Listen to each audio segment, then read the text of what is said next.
Bienvenue à Cookie Lover, l'émission qui vous apprend à pécho du bon sans pécher du thon. Je suis le Cookie Boy Eulonotin et aujourd'hui on va parler des premiers baisers sur la demande de personnes de type femelle.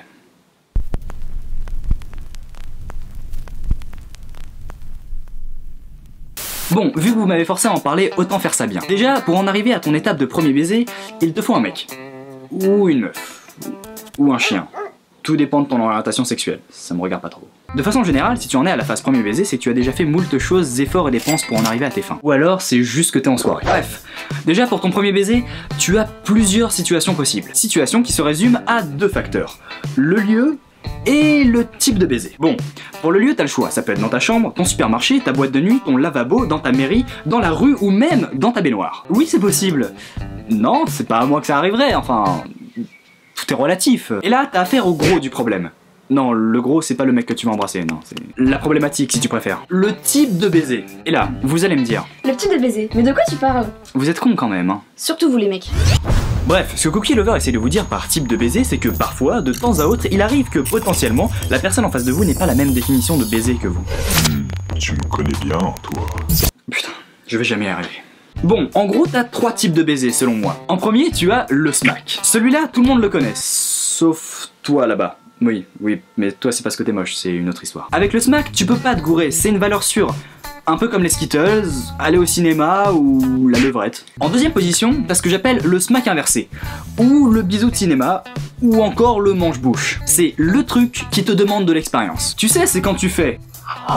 tout en mangeant la bouche de l'autre. Pourquoi vous faites ça? Enfin, je veux dire, sans l'avoir testé avant. C'est pas gentil de manger la bouche de son copain.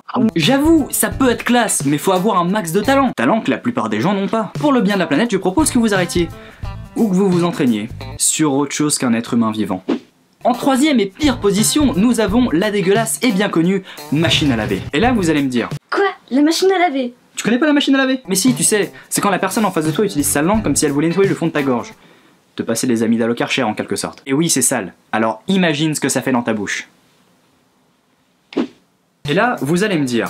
Mais comment on sait quand c'est le bon moment pour le premier baiser? Bah, t'as des signes qui ne trompent pas. Bon, vu que je suis là pour ça, faisons une liste non exhaustive des signes qui te disent que tu dois l'embrasser. Genre, vas-y, cours, vole, gicle.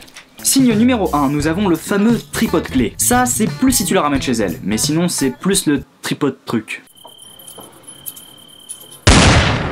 N'importe quel objet qui montre que la personne n'a pas envie de partir, ou alors qu'elle attend quelque chose. Enfin, c'est logique, je veux dire, elle est pas en train d'attendre le livreur de pizza. Excusez-moi, est-ce que quelqu'un a commandé un Steadicam? Signe numéro 2, le silence gênant. Alors attention, hein, pas le silence de style gros blanc. C'est plus ce moment où vous vous regardez dans les yeux, où il y a cette tension, ce silence.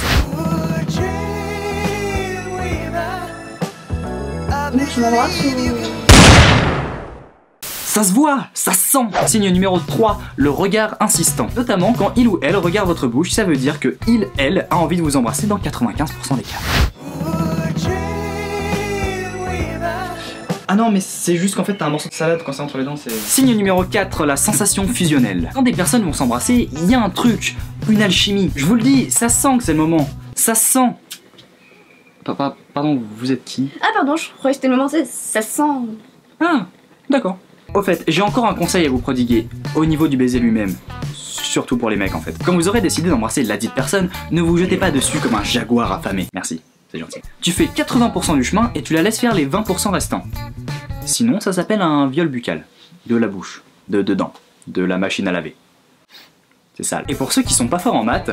Tu fais un peu plus de la moitié du chemin et tu me laisses faire le reste. Pour finir cet épisode, je dirais que si t'es dans une situation de premier baiser, laisse les choses se faire naturellement. Sauf si c'est une machine à laver, là, fuis. Fuis ta race.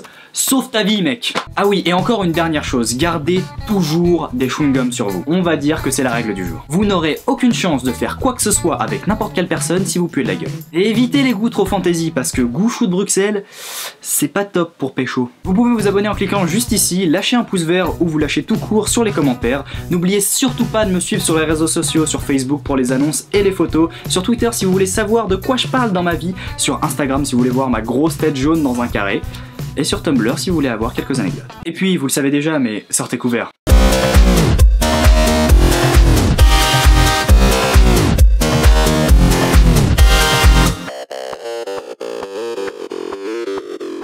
Enfin, pour juste faire des bisous, ça devrait pas être très utile, mais enfin, on sait jamais.